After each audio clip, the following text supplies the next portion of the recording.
This is Javier Milei, the self-proclaimed anarcho-capitalist, the president of a nation of 46 million people, Argentina, a country that gave Latin America one of its most powerful feminist movements, that won the right to choose only 5 years ago. Somehow, this man won.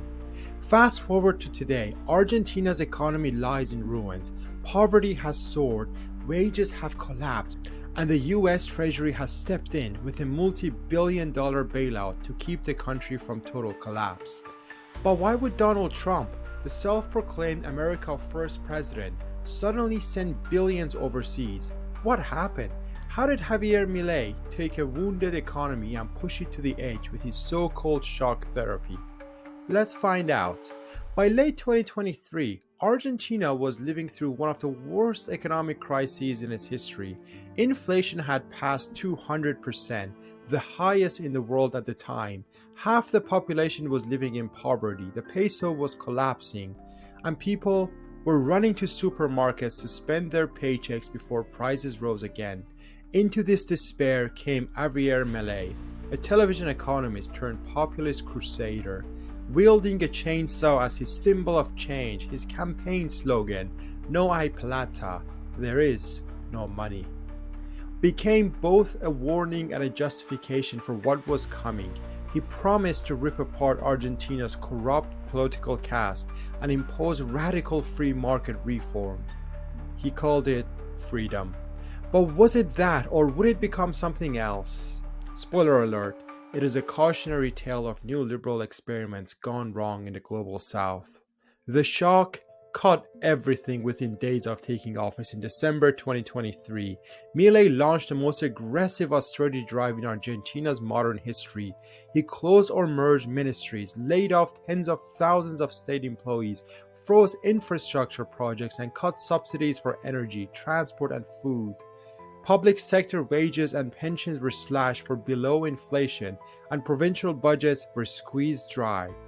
Milei's mantra was clear: zero deficit is not a slogan, it's a commandment. And for a moment, it did look like it was working. By mid-2024, Argentina recorded its first fiscal surplus in more than a decade. The IMF applauded, investors cheered from overseas. Milei declared victory. Macroeconomic stability, the first fiscal surplus in over a decade, and reduced monthly inflation from around 25% to roughly 2%, allowing Milei to claim this victory over hyperinflation risks. So what's the issue? This all sounds kind of good, right? I guess that's the end of the episode. Yeah, neoliberalism is great. Let's just privatize everything. Oh wait, but there's more. Beneath the headlines, the country was breaking apart. His assault on the labor force dismantles its protections, lengthening probation periods, extending work hours, and making it cheaper for companies to fire workers. Unions called it a return to the 19th century. Milei called it modernization. On the monetary front, he devalued the peso by over 50%, froze money printing, and imposed strict currency controls, while hinting that Argentina should eventually dollarize, giving up its own currency altogether, as well as its financial independence. The human impact was immediate and severe for millions of Argentinians. Life went from bad to unbearable. Poverty exploded past 52%, extreme poverty hit 18%. Nearly 70% of children now live below the poverty line.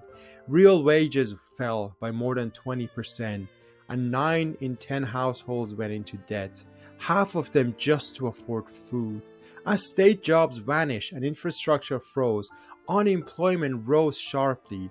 Those who lost formal jobs were pushed into informal gig work, often earning less than subsistence wages.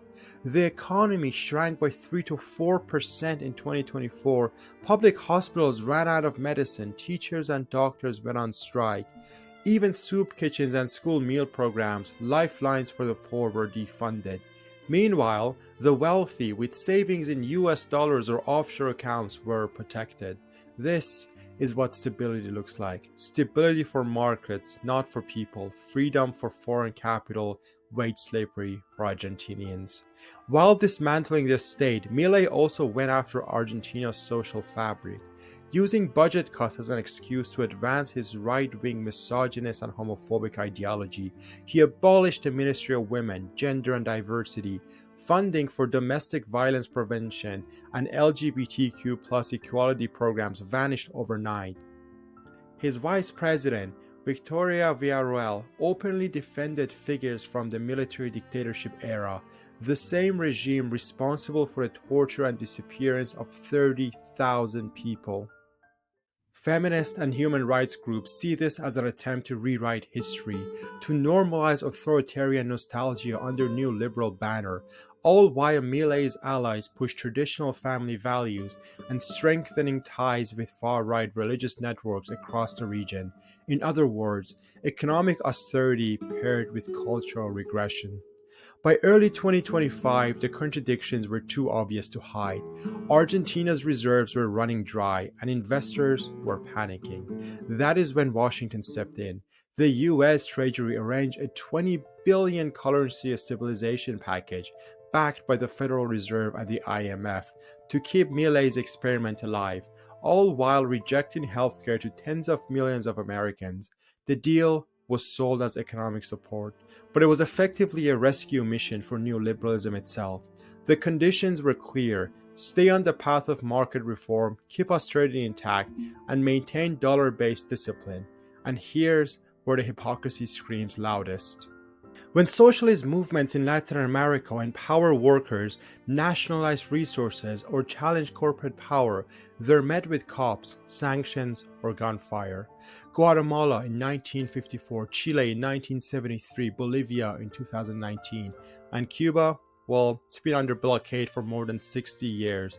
But when neoliberal shock therapy destroys entire economies in a matter of years, when markets crash, currencies collapse, and poverty explodes, Washington rides to the rescue with billions.